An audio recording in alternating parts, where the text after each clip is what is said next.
Headlines 24 खबरों की हकीकत में आपका स्वागत है। मैं आपके साथ जफरुल हसन सिद्दीकी। आइए देखते हैं कि बाबा रामदेव की कोरोनिल लॉन्च कर कैसे फंसे केंद्रीय स्वास्थ्य मंत्री डॉक्टर हर्षवर्धन, जिस पर आईएमए ने सफाई मांगी है। केंद्रीय स्वास्थ्य मंत्री डॉक्टर हर्षवर्धन ने पिछले शुक्रवार दिल्ली के कॉन्स्टिट्यूशन क्लब में बाबा रामदेव द्वारा आयोजित एक प्रेस कॉन्फ्रेंस में हिस्सा लिया था। बाबा रामदेव ने इस प्रेस कॉन्फ्रेंस के दौरान बताया कि उनके संस्थान द्वारा जारी की गई कोरोनिल से जुड़े शोध पत्रों को कई अंतर्राष्ट्रीय जर्नल्स में प्रकाशित किया गया है। प्रेस वार्ता के बाद रामदेव ने अलग अलग टीवी चैनल्स को दिए इंटरव्यू में यह भी कहा कि कोरोनिल को WHO की तरफ से दुनिया के 154 देशों में भेजने की मान्यता भी मिल गई है। WHO की तरफ से रामदेव के दावे का खंडन सामने आने के बाद आईएमए ने केंद्रीय स्वास्थ्य मंत्री डॉक्टर हर्षवर्धन को आड़े हाथों लिया है।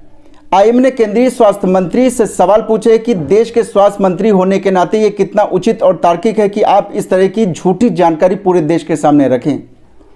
देश के स्वास्थ्य मंत्री होने के नाते ये कितना न्याय संगत है कि आप झूठी जानकारी के साथ अवैज्ञानिक उत्पाद को देश की जनता के सामने जारी करें।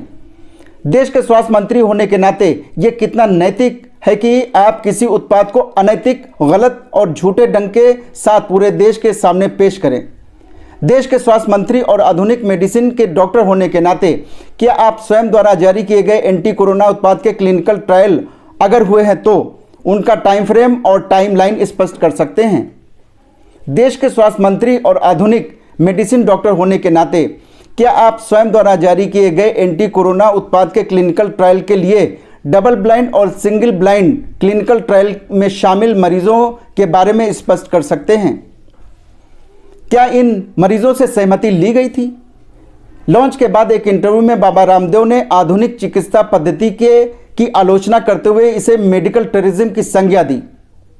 देश के स्वास्थ्य मंत्री और आधुनिक मेडिसिन डॉक्टर होने के नाते क्या आप बाबा रामदेव के इस बेहद आपत्तिजनक और भड़काऊ बयान पर स्पष्टीकरण दे सकते हैं?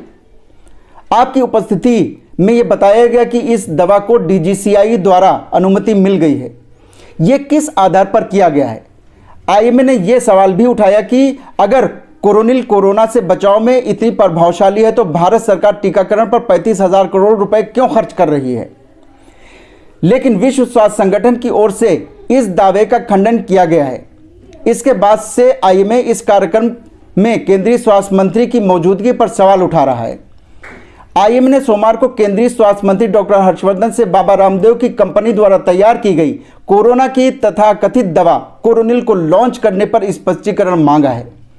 अब देखना यह होगा कि बाबा रामदेव और केंद्रीय स्वास्थ्य मंत्री डॉक्टर हर्षवर्धन आईएमए और जनता को क्या जवाब देते हैं।